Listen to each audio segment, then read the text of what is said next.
if a reading experience could be described as orgasmic, the shudders continue to this moment. Has there ever been a review like this, I wonder? Oh, God.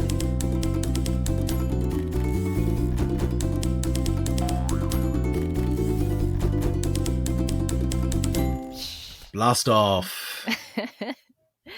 Well, good morning, everyone, and welcome to the Pleasure of the Text podcast. We are your hosts, Shannon and Gareth. Hello. And here at the Pleasure of the Text podcast, we believe that reading and writing is not a lonely pursuit. And the pleasure of the text lies in the shared imaginative space where readers and writers make meaning together. And I am just so excited for today, Gareth, because we are doing our book review segment and we are discussing Secret Rendezvous by Kōbō Abe. Yeah, it is exciting, isn't it? So exciting. Great book. And such a good book. And I can't wait to talk about it a bit more. So I'm just going to give a very brief biography or background on Kōbō Abe for people who are new to his work, which I was one of them. So Kobo Abe, or pseudonym of Kimifusa Abe, is a Japanese, he's passed away, was a Japanese writer, playwright, photographer, and inventor. He was the son of a doctor and studied medicine at Tokyo University, but he never practiced, giving it up to join a literary group that aimed to apply surrealist techniques to Marxist ideology. And you'll definitely get that sense when we dig deeper into this book.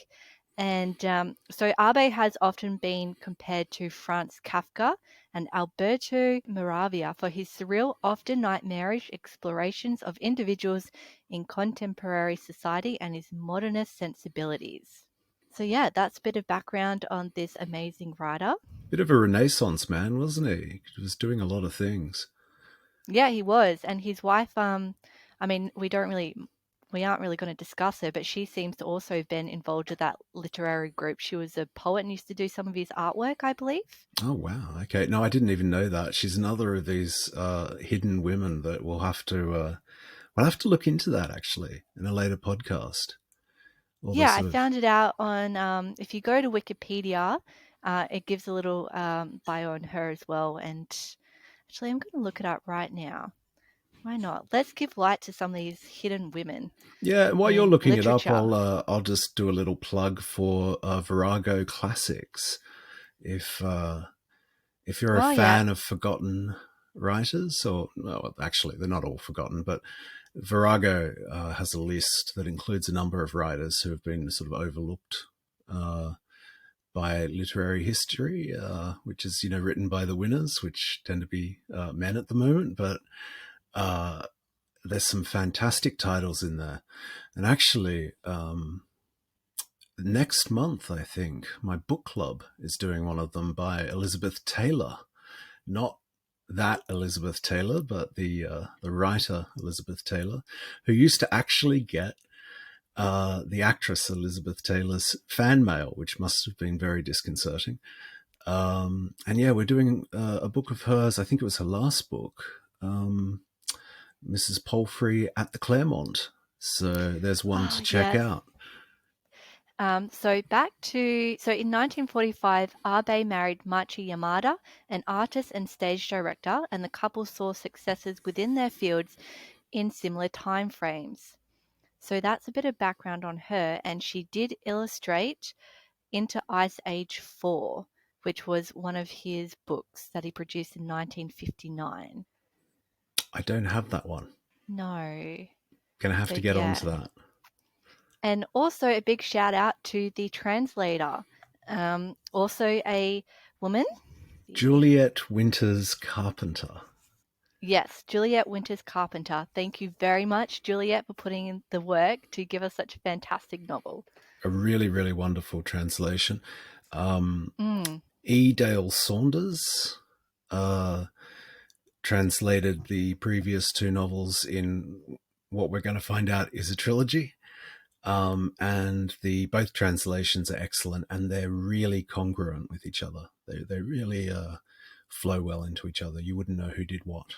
Yeah. Did you want to give us a bit of a background on how this piece fits into that trilogy?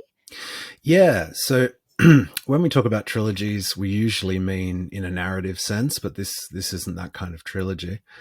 It's more of a thematic trilogy, beginning in 1967 with The Ruined Map, which is a wonderful, wonderful novel, which I just finished reading, and it was very much the springboard for Secret Rendezvous because I was raving about it to Shannon, and she said, "Well, why don't we read the next one?" Um, so, The Ruined Map, 1967. I'll just give you the quick Goodreads synopsis. Mr. Nomuro, a respected salesman, disappeared over half a year ago, but only now does his alluring yet alcoholic wife hire a private eye. The nameless detective has but two clues, a photo and a matchbook. With these, he embarks upon an ever more puzzling pursuit that leads him into the depths of Tokyo's dangerous underworld, where he begins to lose the boundaries of his own identity. Surreal, fast-paced, and hauntingly dreamlike, Abe's masterly novel delves into the unknowable mysteries of the human mind. So that's The Ruined Map. Mm-hmm. He followed this up in 1973 with The Boxman. So I'll give Yeah. you the synopsis for this one. In this eerie and evocative masterpiece, the nameless protagonist gives up his identity and the trappings of a normal life to live in a large cardboard box he wears over his head. Wandering the streets of Tokyo and scribbling madly on the interior walls of his box, he describes the world outside as he sees or perhaps imagines it, a tenuous reality that seems to include a mysterious rifleman determined to shoot him, a seductive young nurse, and a doctor who wants to become a boxman himself. The Boxman is a marvel of sheer originality and a bizarrely fascinating fable about the very nature of identity. Okay, Mm. so you may be Okay. noticing that there's a certain word besides masterpiece that's cropping up here. So that was 73. And then 4 years later, in 1977, we reached the book we're actually going to review today, Secret Rendezvous. And Yeah. I'll give you the synopsis for this one. Or should I? No, I will. Secret Rendezvous. From the moment that an ambulance appears in the middle of the night to take his wife, who protests that she is perfectly healthy, her bewildered husband realizes that things are not as they should be. His covert explorations reveal that the enormous hospital she was taken to, is home to a network of constant surveillance, outlandish sex experiments, and an array of very odd and even violent characters. Within a few days, though no closer to finding his wife, the unnamed narrator finds himself appointed to the hospital's chief of security, reporting to a man who thinks he's a horse. With its nightmarish vision of modern medicine and modern life, Secret Rendezvous is another masterpiece from Japan's most gifted and original writer of serious fiction. Secret Rendezvous, another masterpiece. So, that's a good thing, isn't it? It makes it an easy review. Yeah. Would you describe it as a masterpiece, Shannon? Um. Oh gosh. I don't like the word masterpiece. What does that even mean? It's problematic, isn't it? Because Yeah. in actual fact, we're talking about a form, the piece, and it has mastered it. Now, if it's utterly original, it would have to be a masterpiece. It Yeah. stands on its own as the primary example of its form, and therefore must be a masterpiece. Yeah. Okay. Well, I can't answer the question of is it a masterpiece, but I can answer that I think this was a fantastic book, and I'm really, really glad that you told me about Kobo Abe. I will admit that in the first 20 pages I was reading, I was like, oh God, not another one of Gareth's crazy recommendations. So Gareth recommends me movies all the time, which I sit down and watch with my partner. But after the first 20 pages, I was like, yeah, actually, there's something really cool happening here, and I could not put it down after that. So what did you think about it, Gareth? I yeah, I was very impressed by it. Like I said, I read the Ruined Map first, and the Ruined Map, I think you would call that a masterpiece. in that it takes a particular form, which is the sort of Chandlerian, there you go, novel of detective fiction. And in Raymond Chandler, in a sense, it's not really about the mystery. It's about Chandler and it's about Marlowe, the detective, and who Marlowe is. And to a certain extent, the mystery is secondary. And there's a famous anecdote about Raymond Chandler where, when they were making the film of The Big Sleep, they realized they didn't know who murdered the chauffeur. So they actually rang up Chandler and said, "Who murdered the chauffeur?" And he thought, "Yeah, I have no idea." So it's not always about the mystery with Chandler. And in a sense, with Abe, who I think is riffing on Chandler, at least in part, um, it is very much about the mystery, but in a way, it's very much not about the mystery. And one of the amazing things about Abe's work is he manages to make things seem both one thing and another simultaneously, in all kinds of fascinating ways. I think he's also a really interesting character. He shares some traits with Yukio Mishima, who is a writer we should also look into. Had a very fascinating background, which included his death when he took over the Parliament of Japan, in an act of political rebellion, and committed seppuku, or ritual suicide. Very interesting fellow. But the reason why I say they're quite similar is they were both polymaths. They were both they had their fingers in all kinds of pies.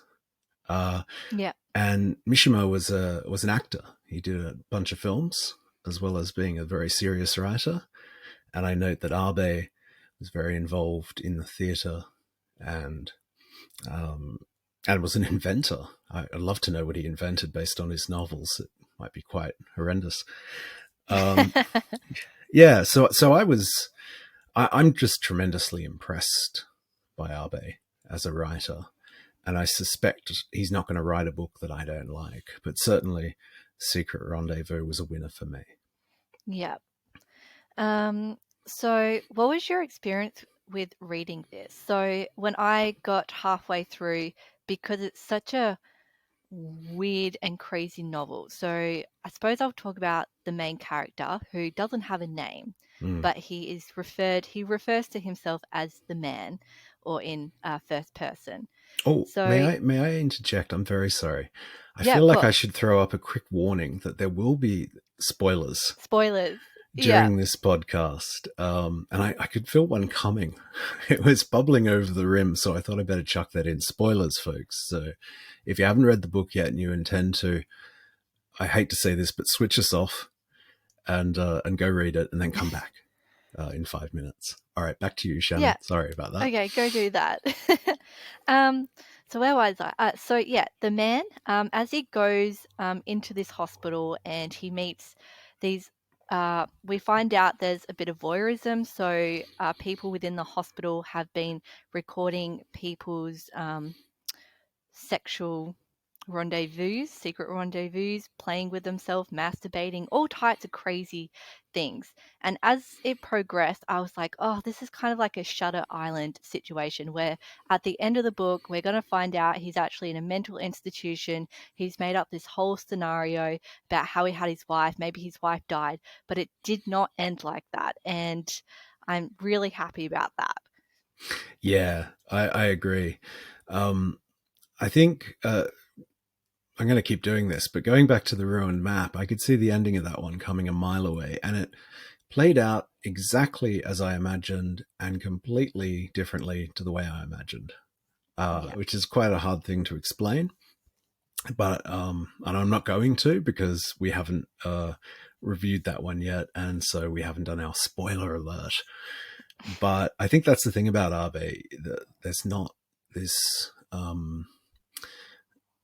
sense that you can piece him out. You can, pull out the threads of his narrative and work out what he's doing. And even if you can, you're going to be wrong. And that's his originality, I think. And Yeah. and in fact, this voyeurism, it's a sort of a state surveillance, isn't it? I mean, it's not just there's a cottage industry built around the sexual activity of people in the hospital, but they're recording everything. So Yeah. you mundane conversations, toilet acts, the whole kit and caboodle, and it's described in quite a lot of detail, and it's kind of impressive, isn't it? Yeah. And it's not even that they've made a business out of it. Yeah. They hire out these CDs or DVDs. Actually, would they be tapes back in that day? Gosh, I'm I had showing the my image age of here. sort of a well, actually, no, they have sides, so I think it would have been maybe cassette tapes. I think they Okay. existed by that point. And so the thing about the characters is that um, the doctors, the nurses tend to all be patients, uh, and sometimes other things as well. And characters, their position, their social position in the book changes from time to time. So that there's a couple of heads of security in the course of the novel. Neither one of them entered the story as a head of security. They held other roles. Um, and we have an assistant director who's known as the Horse. I know you want to talk about him, Shannon, because he was a favorite of yours. Yeah, so within that first chapter, we're introduced to the horse. Now, I had to read the pages describing the horse several times because I kept wavering between, this man can't be a horse, but then they're talking about how he has four legs, and I'm like, okay, maybe he's running on all fours, as in he's got arms and legs on the ground. But no, then they talk about him wiping the sweat off his face with a towel, and it's like, okay, so he has arms. It was just bizarre. So the reason why he becomes a horse, why is that, Gareth? Oh, thanks. Yeah, pass that over to me. So, the horse is engaging in a perverse act of cryptozoology. Um, if you're not familiar with that term, it's the sewing together of two animals to create a new animal.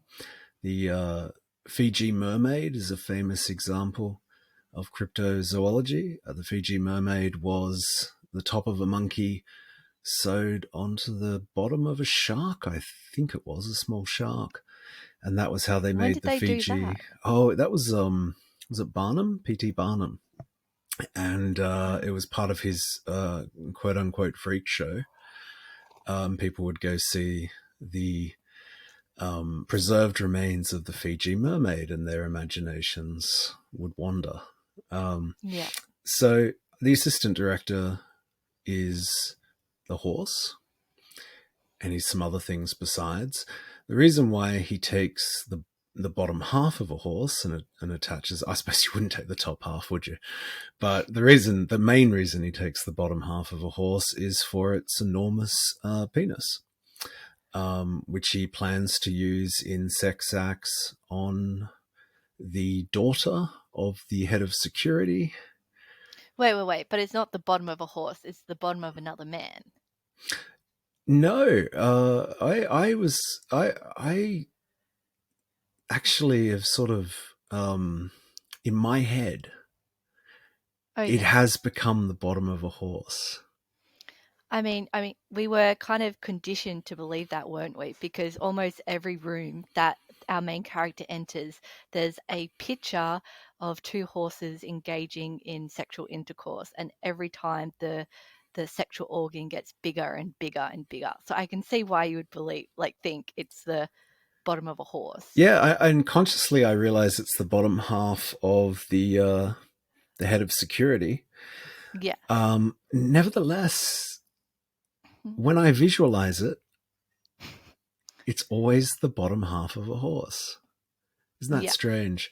But no stranger than this book. And in fact, it's probably more palatable than where we're going with this, which is the bottom half of the head of security belongs to the father of a 13-year-old girl that the assistant director wants to have sex with. So we tie into this, I guess, pedophilia. We, A whole bunch of but taboo yeah, topics, really. bestiality, incest. There's a lot going on. I feel like I want Yeah. to pass all that over to you now, Shannon, to continue to explain. Yeah, sure. So, I mean, the girl character, actually, let's go back and talk about this running theme that, as you discussed, was going through The Boxman and also through this book as well. So we have this theme of doctor and patient. Mm-hmm. And I kind of want to go a bit of background in terms of Abe's background. So we did cover that he studied medicine at Tokyo University, and he made a joke in an interview that he got his paper based on the premise that they don't want him to ever practice medicine because he was that bad. So it kind of makes you wonder, what was he doing as he was studying medicine? So maybe that is the fire or the fruit for this story. Cryptozoology. Yeah. So Mm. I'm just trying to get this quote. So Abe's family was in Tokyo at the time due to his father's year of medical research in Tokyo. His mother had been raised in Hokkaido, while he experienced childhood in Manchuria. This triplicate assignment of origin was influential to Abe, who told Nancy Shields in a 1978 interview, "I am essentially a man without a hometown. This may be what lies behind the hometown phobia that runs in the depth of my feelings. All things that are valued for their stability offend me." So it's that real that last sentence that I think um, I sense throughout this novel. So we picture the relationship between doctor and patient being something that's stable. And Mm. in this book, Kobo Abe puts that on its head.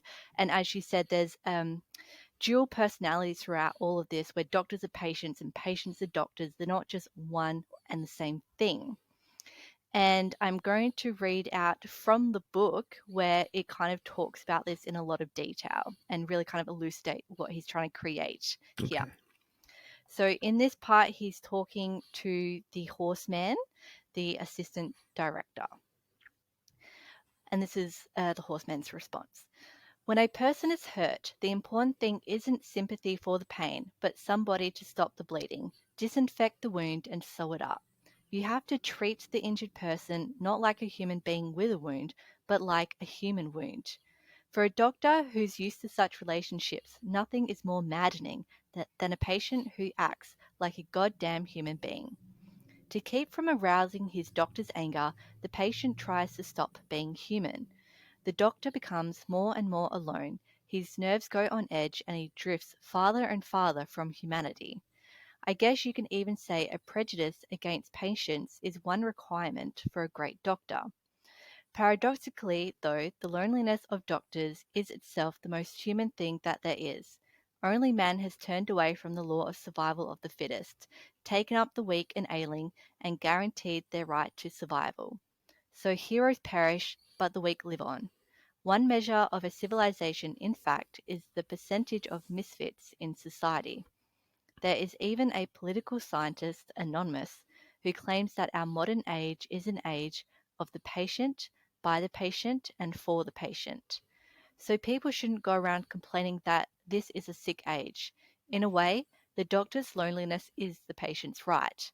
But if the doctor wants to escape his loneliness, then all he can do is become a patient and take on dual qualifications. That's been my attitude all along. That's why I never worried about being impotent. It's really true. Being impotent made me that much closer to the patients, so was actually kind of comforting. So, yeah. So perhaps he is sewing on the bottom half of another person to re-establish his authority as a doctor, do you think? Because he's removing his own impotence at that point. Yes, could be, but I always thought because he is a doctor, he's currently looking after the girl that he wants to have sex with. Mm. And his wife is a doctor of a sort, working psychiatry. Um, Doctor of a sort, yes. yes, Yes. a pseudo. Okay, anyway. But the reason why he has become a patient is because he can't use his penis. Kobo Abe has this fantastic line that he uses. So he says his penis lay limply against one thigh, looking exactly like fish entrails. So it's a classic Abe description. Yep, yep. Mm. Horrendous, horrendous. And yeah, and you mention the girl, the patient, and she's interesting because she is not a wounded human. She is a human wound, and so she doesn't have a dual role. She is the only character in the book, in fact, that is a true patient. And I wouldn't say her identity changes at all Not at throughout all. this novel, which is interesting. So why is she a human wound, though? I just want to read out a quote from the start of the book when we start talking about the girl. Oh, okay. So, love for the weak always includes a certain murderous intent. Yeah, wow. Yeah. And so the girl who is 13, that raises issue, but both of our main characters, so we've got the horseman and also the man, um, want to have sex with her. And to the extent that the man eventually kidnaps her and takes her down to the tunnels for a secret rendezvous. So this girl has a very particular disease where her bones dissolve and become like liquid fluid, Mm. and she changes shape depending on what position she's held into. Um, so to me, this love for this girl is to do, in a way, with how pliable she is. Yeah, that makes sense. And I think part of the doctor's fascination is that she's a true patient, so they can have this perfect relationship. Um, Mm. I actually didn't read it in the sense of the man wanting to have sex with the girl, oddly enough. How did you interpret that? Um, I think that he's trying to save he's trying to save her, but really I think what she represents is part of himself that he's desperately trying to salvage. And at the end of the novel, he has a secret rendezvous for one because she isn't really there for him, at least. Again, you run into this sort of problem where is she not there in the logic of the novel, or is she not there in the symbolism of the novel? You know, it's a difficult thing. This is where the book kind of runs off down labyrinths of the reader's mind, and you're not sure exactly how you're reading it. But I did not think that he was coveting her sexually. I think pretty much everyone else in the novel was. But I think he was attempting something like a noble act, which was both selfless and paradoxically selfish. And this is why Abe is so great. You can sort of read it both ways at once and feel equally satisfied and frustrated with both readings. Yeah. She's obviously a very problematic character in terms of social norms, and but he handles it in a really clever way. This is a novel that's full of potential outrages, um, but for the most part, everything is off screen, off the edge of the page, implied to a certain extent. You manufacture it in your own imagination as a reader. He very much draws you into that space. Hmm. Ah, I don't. So I think I'm going to have to disagree Please do. because we talked about, well, we're going to talk about, there's a lot of taboo in this book, especially Mm. around sex and whether or not the main character, so the man, tries to do a noble act. I don't think it ends up being as noble as, like you said, as it is in the end, because, a secret rendezvous for one, potentially she's already died at the end. But there's a paragraph here that I'm going to read that talks about them escaping into the tunnel, Okay. which I think is quite sexual. So, rubbing my stomach, I opened the trunk under the wheelchair, took out a flashlight, and checked on the girl. She was as oddly distorted as a rubber doll blown up too hard, but putting my ear up close, I can hear faint breathing. In the depths of my irrational joy of being alone with her at last, my eyes filled with tears. I stuck a finger in the crease under her jaw and rubbed gently. She half opened her eyes, blinking as though the light were dazzling. I kissed her nipples, which were like two scars. An answering sound met my ears, as though someone had stepped on a ball with a hole in it. So in this passage, I read, I'm alone at last with this girl in the dark. No one's going to find us. I can finally do what I've always wanted to do. And when we talked about the horseman's wife, so she is a psychiatrist, and she Mm. has discussion with the man about sex and how we have ritualized sex, so it becomes acceptable. We lie to ourselves about what we really want out of a couple. So, his wife disappears. She is potentially entered into an orgasm contest. What she really wants is, maybe just having sex with men while she's wearing a mask. I mean, that is a potential interpretation of that. Whereas what the man wants is to have sex with someone like the girl who is this human wound that he can be a doctor to, in a way, be that force over her.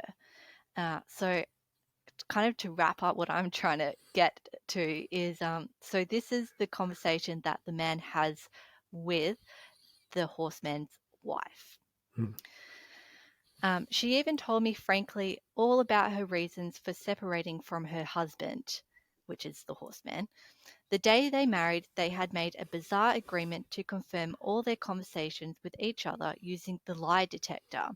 Their decision had not been based on jealousy or suspicion. It had been a free choice, meant actually as a positive, naive confirmation of their love. Not to blame, but to forgive. They had sought to eliminate the artifice of lies.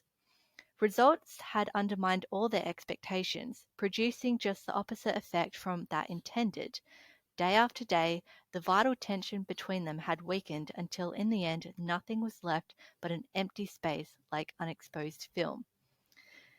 It wasn't that anything had changed especially, it was just like a light bulb with no electric current. I guess lie detectors have a freezing effect. And if truth is the front, then lies are the back. You end up thinking of everything in terms of front and back, she said. Sounds pretty dismal, he said. Even computers think of everything in binary terms, she replied. Yes or no, that might work if there were never any contradictions between feelings and reason. But take away that contradiction from people, and what do you think would be left? If there were nothing but facts, no lies or truth. That would certainly be logical, he said. That was what I hated more than anything else about myself, she replied. So your article on the logic of lying was based on your own experiences? Have you read it? She asked. I'm sure it's way over my head, he responded. Well, for example, there are social lies, such as calling the announcement that two people are about to begin sexual relations a wedding, or calling the period of temporary seclusion when they devote themselves to sex a honeymoon. That does away with the sense of indecency, doesn't it? When the sex act is made a ritual and the body's personal relations center can relax and issue its own permit, she said. So I've added the she said, he said kind of, so you can see who's talking.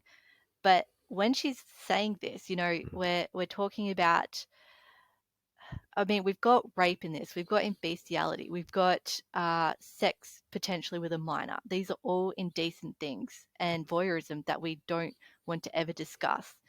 Um, I think that this element of the girl character is exploring in a way identity, but also the lies that we surround ourselves in trying to keep up with the standards of society and what we should want and what we actually want. Yeah, I agree. Um, the only thing I would add to that is that he's searching for his wife, the main character, and she may or may not be the masked woman that we encounter late in the novel. Um, and in a sense, it makes no difference. He doesn't Mm, seek to actually claim her or find her. And again, her identity is sort of split between yes, it is the wife, and no, it isn't the wife. And I think that the parallel to this is that he takes the girl into the tunnel, and I think that she is both him and herself, and I think his motives are both selfless and selfish at the same time. I wonder. I mean, for me, it's not even 100% clear she's there at all. Um, I think that this is what the book does. And when it talks about the binary nature of meaning, this or that, what Abe is doing all through the book, with identity as the primary theme of the book, um, is he saying it's this and that at the same time, always at the same time, the same thing. yeah. And it's an amazing book in that sense that you can. I think, if I read this in a year's time, I might read it completely differently, and be just as right and wrong as I am now. It's quite Yeah. fascinating. And also the character of the secretary is Yeah. also really interesting. Um, and there's a shocking scene near the end. I think you have a quote for that too, actually, don't you? I seem to recall there being a quote. Yes, surrounding the secretary and the girl. Yeah. Okay, do you want me to read that one out? Yeah, that one actually alarmed me. I remember thinking, "Oh my Oh, god." Yeah. yeah. Okay, so at this stage in the book, the man is investigating whether the masked woman is his wife or not. So he's left the secretary and the girl, and he's just returning back to them. Between the scarlet quilt and the secretary's bottom, a reddish putty-like substance was all poking out. She was sitting on top of the girl. Overwhelmed by an emotion that was neither rage nor pain, I grabbed the secretary's arm and wrenched her up with all my might. When I lifted up the girl in the wheelchair, she squirmed slightly and groaned. Her life appeared to be in no immediate danger. Taking hold of what I guess were her hands and feet, I pulled on them gently. I had a feeling that if I nursed her a while, eventually I could have her back looking like a human again. I mean, there's a real violence to it. And Oh, it should yeah. be I mean, said that she is quite violent to the man as well oh, throughout she most is of their interactions. biting, stabbing, doing all sorts of stuff to him. Kicking. And she is both a victim and an ally to him at times. Yeah. And I think genuinely so. And yet also perhaps the novel's chief antagonist. It's really fascinating. But I remember that when I read that scene, it was just horror piled upon horror, because she wasn't just sitting on the girl, she was also sitting on what was left of the girl's mother, who had been Mm. repurposed in Into a another act quilt. of, like another, display for Barnum's freak show. Uh, the mother had begun producing cotton out of her skin, um, and Oh they kept gosh, that pulling it was out. really weird, wasn't it? There is a condition, I can't remember what it's called, where people claim that occurs to them. They start shedding threads through their pores. Oh wow. It's believed to be a psychological condition, and it has the status of a syndrome because it's difficult to uh, diagnose in any kind of coherent way. I believe most famously, Joni Mitchell has claimed to suffer from it. And so, yeah, you get these threads that basically are under your skin being produced. So the mother has this happen to her until she's reduced to a pile of cotton and is then turned into a quilt. So in this scene, the secretary, who is both, I suppose, in a sense, the foil to the protagonist, um, both colleague and collaborator and antagonist, is sitting on the repurposed remains of the girl's mother, which is wrapped over her blobby body. And it's I mean, yeah, when they talk about utter originality, I think that would be fair. Would you say that would be fair, Shannon? Oh, yeah. It sounds like it would almost be an unpleasant read, but it's actually it was quite gripping. I thought it was gripping. And Incredibly gripping. I could not put it down once we got so that it's split into 3 journals. Once I got to journal 2, oh, it was and it's one of those books. I mean, we finished it a week and a bit. Well, I did a week and a bit ago, and I'm still thinking about what what was the point. So, I mean, we're still talking about the secretary here.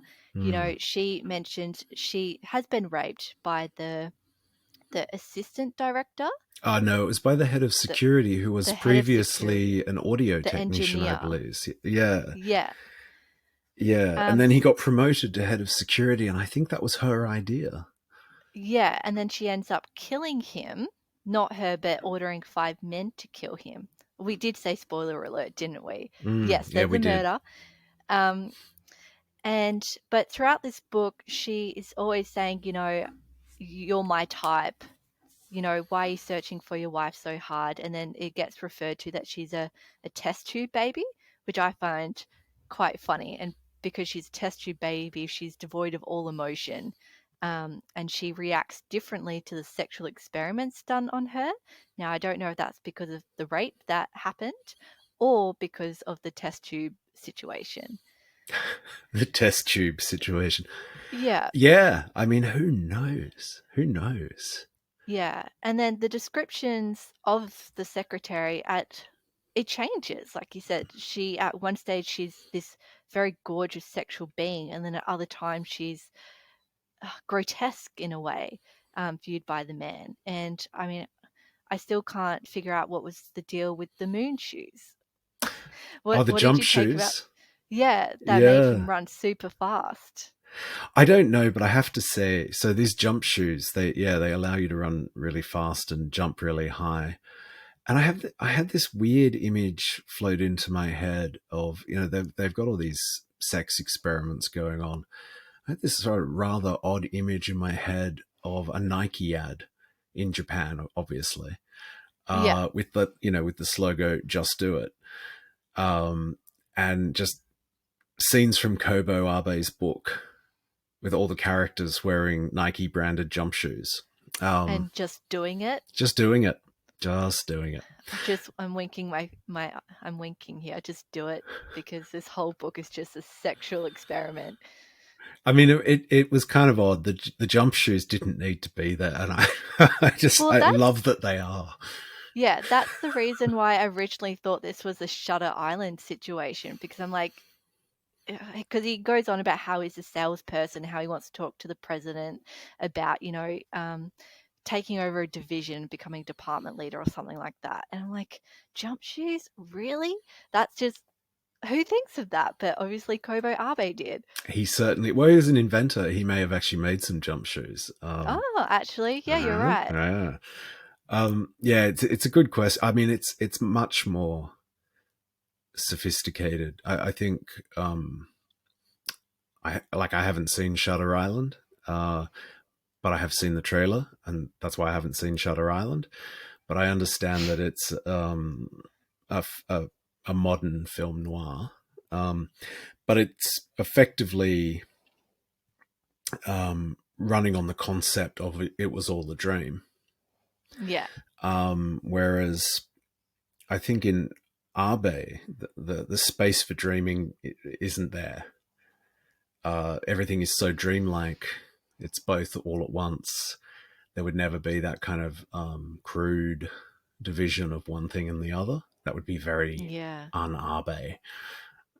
So it's much more powerful than that, I think. I actually have a quote, which I'd like to share.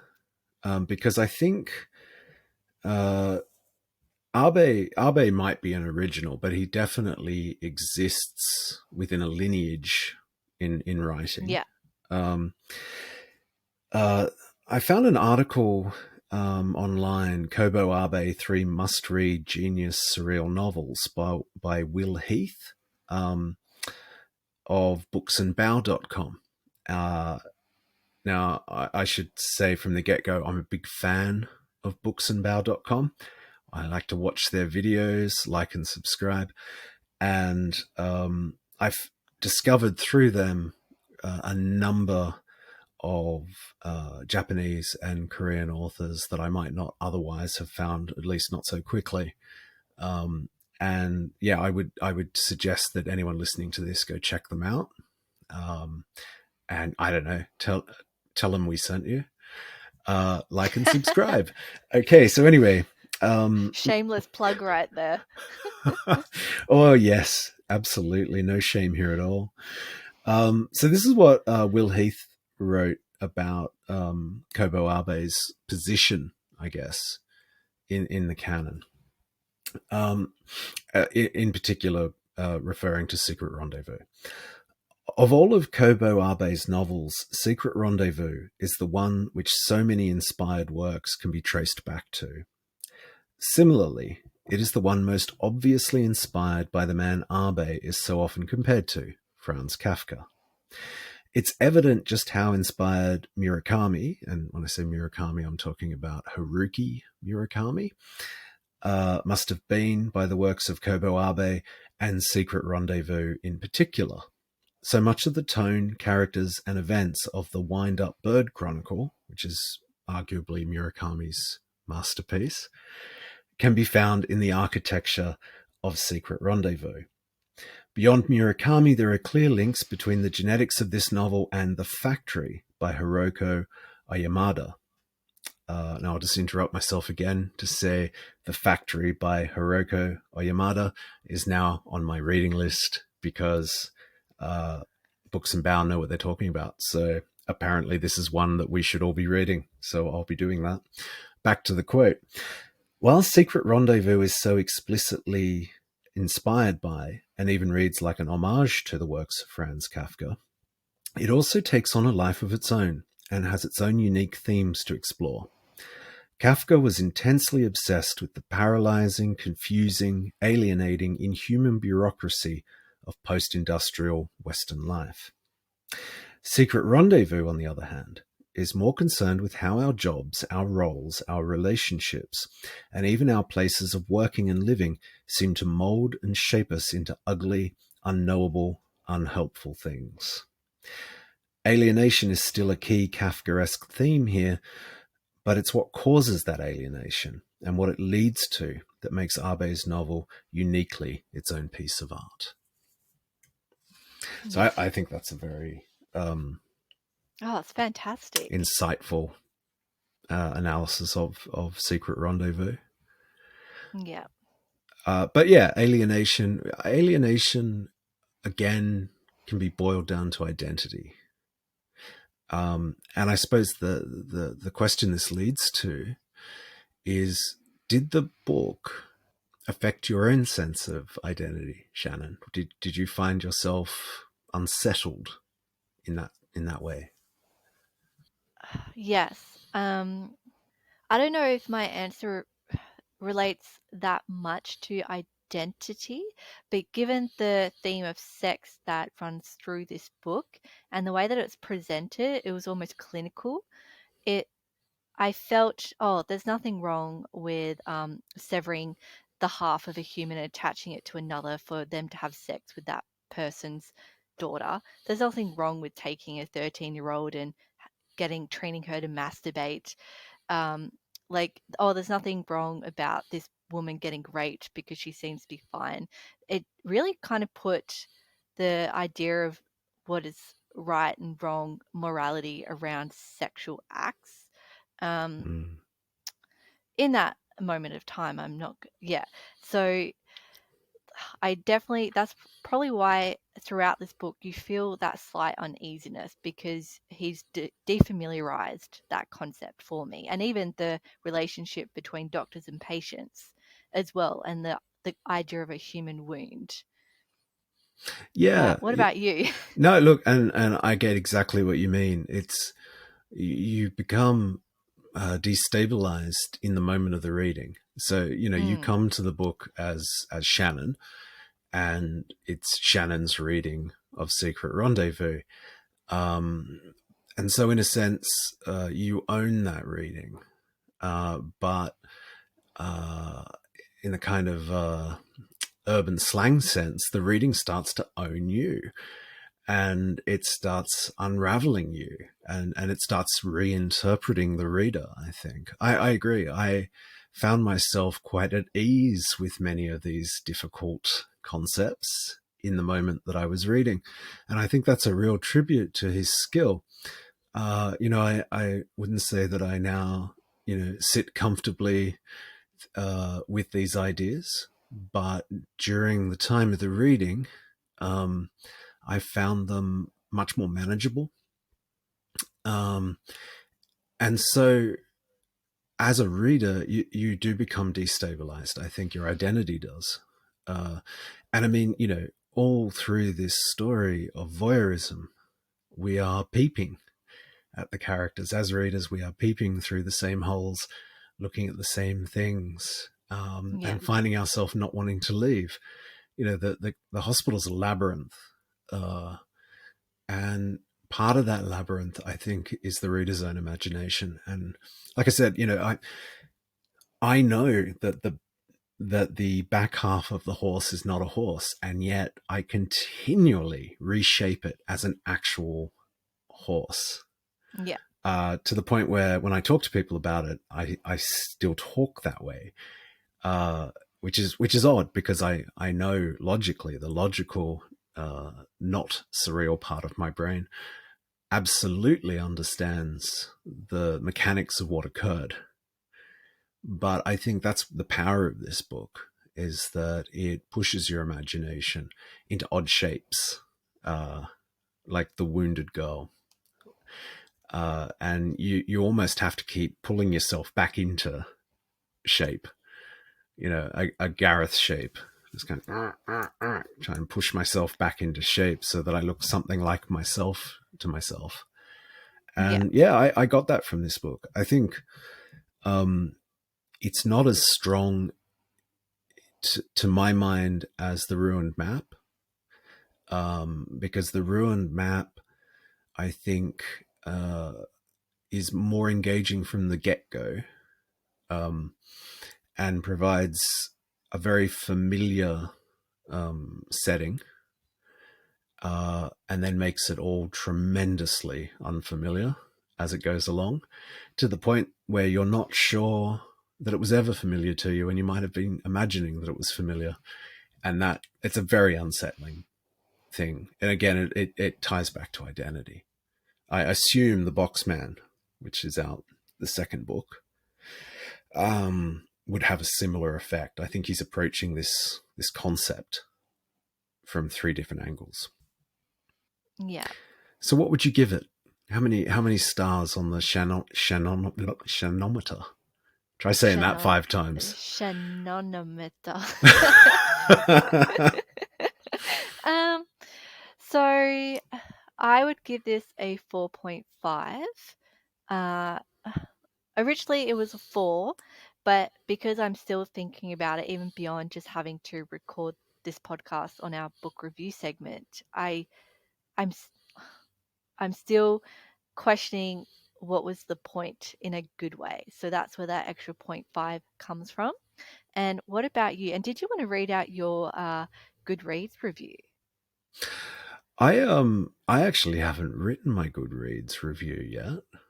I I th- have oh no, I've you did it on Secret Rendezvous. I did Okay, no, I did it my on the bad. ruined map, but I haven't done Yeah, Secret that's what I meant. Rendezvous yet. I Okay, gave I'll it start four again. stars on Goodreads, and it's interesting because the reason why I'd give it 4 stars is because for me the ruined map was a hard 5, And because I'm comparing the two, and I think The Ruin Map is the superior novel, Secret Rendezvous simply can't be 5 stars.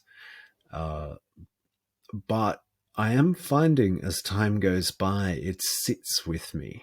I find my mind going back to it again and again, as you have, Shannon. So I think I agree. I think it's 4.5 stars for me too.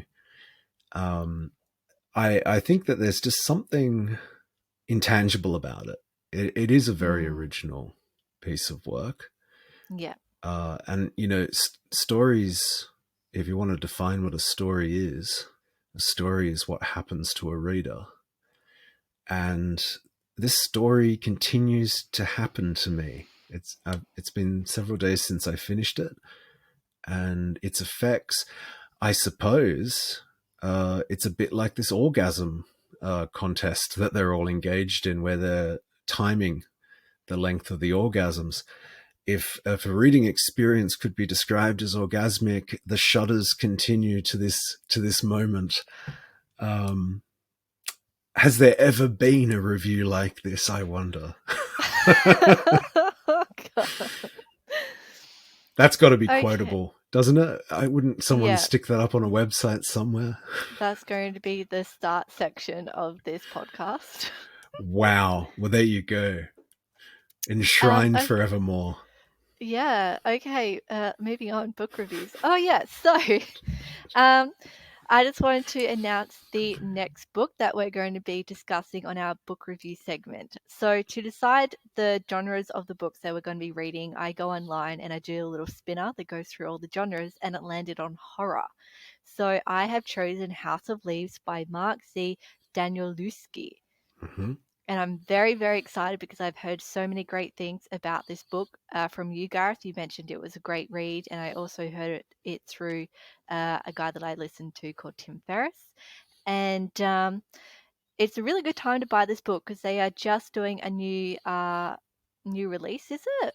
Yeah, it's never been an easy book to get, but it finally is. So now is the time. Now is the time. And go buy it and read it so you can join us in discussing this book. And if you have also read Secret Rendezvous and would like to tell us your thoughts and opinions, don't forget to send us an email at admin@thepleasureofthetext.com, or you can leave a message on our website, which is thepleasureofthetext.com. And and next week we have an incredibly special guest joining us. She is a Brisbane-based Australian writer called Cheryl Sullivan. She has recently released her book Harvest of the Unborn, and I've just finished reading it. And I'm very excited to have her join us on the podcast. We're going to talk a bit about this book. She's currently writing the second book in the series. I think she's planning on a trilogy, and we're going to have questions about her creative writing process. So if you have any questions that you'd like to ask a published author, send those through as well. Well, that should be a lot of fun. I'm looking forward to that. Yeah, I'm looking forward to that as well. So yeah, do you have anything else you'd like to add, Gareth? Yeah, maybe just a quick thing. If you're going to read House of Leaves, and you get to it in time, so we'll be doing the podcast for it in a month's time. Feel free to send through a short review, maybe 25 words or less, or something like that. Or certainly, not a short essay. And we'll read it out and get some other voices besides our own flowing through the podcast. I imagine we can do a series of different voices. Yeah, that'd be great because, like we said, reading and writing isn't a lonely pursuit. So I think that'd be a great idea, Gareth. Yeah, and practice your accents, Shannon, because you want to make them distinguishable. So see what you got. Man, homework. Okay, fair enough. Okay, well, this has been a pleasure, Gareth, and I hope everyone has enjoyed themselves today, and we'll see you next week with Cheryl Sullivan. Sounds great. I'm looking forward to it. Okay, see you, everyone. See ya.